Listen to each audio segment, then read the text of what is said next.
നല്ല മാവ് പൊന്നായിരിക്കട്ടെ.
بسم اللہ الرحمن الرحیم، اللہ کے نام سے شروع جو نہایت مہربان ہمیشہ رحم فرمانے والا ہے۔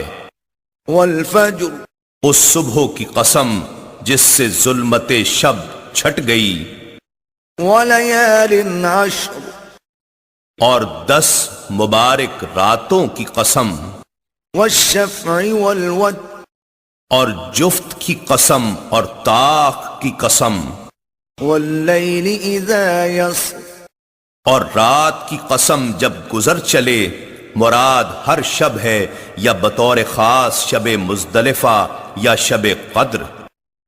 هل فی ذلک قسم لذی حجر، بے شک ان میں عقل مند کے لیے بڑی قسم ہے۔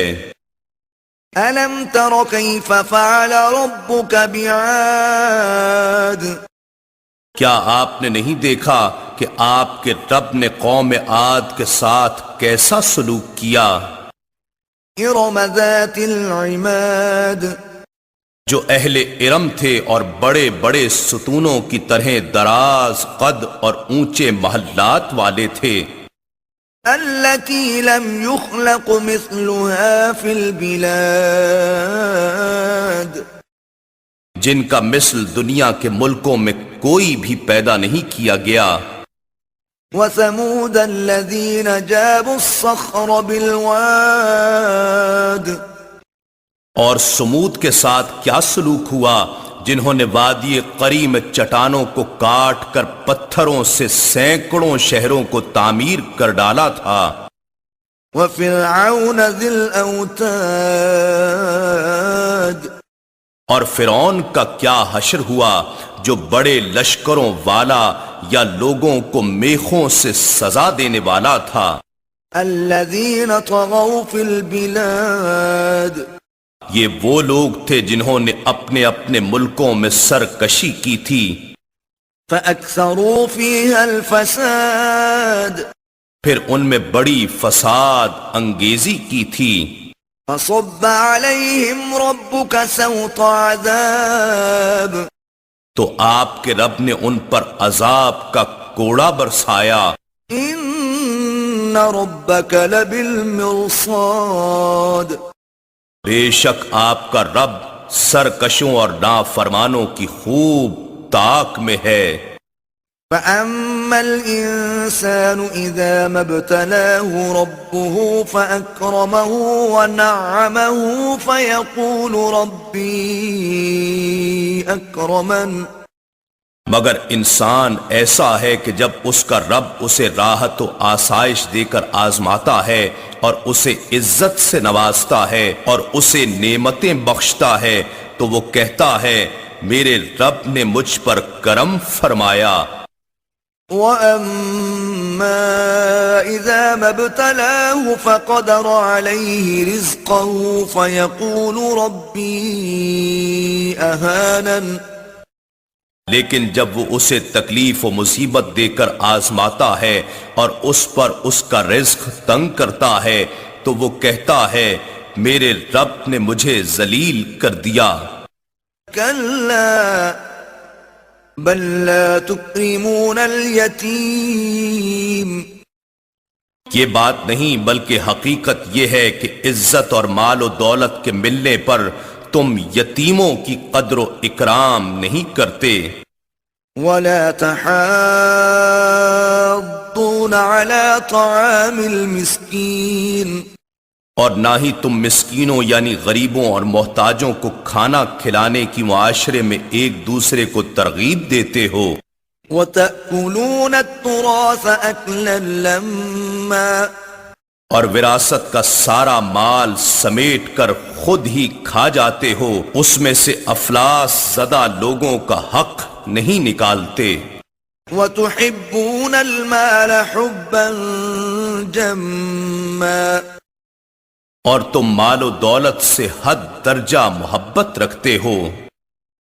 كلا إذا دكت الأرض دكا دكا یقیناً جب زمین پاش پاش کر کے ریزہ ریزہ کر دی جائے گی۔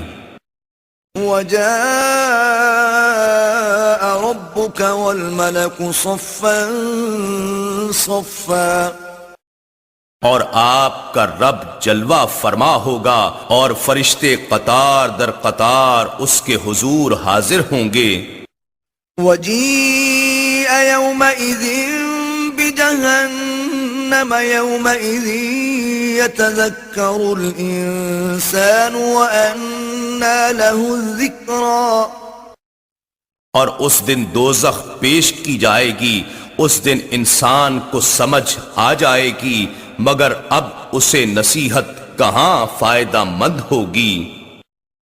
يقول يا ليتني قدمت لحياتي وہ کہے گا اے کاش میں نے اپنی اس اصل زندگی کے لیے کچھ آگے بھیج دیا ہوتا جو آج میرے کام آتا۔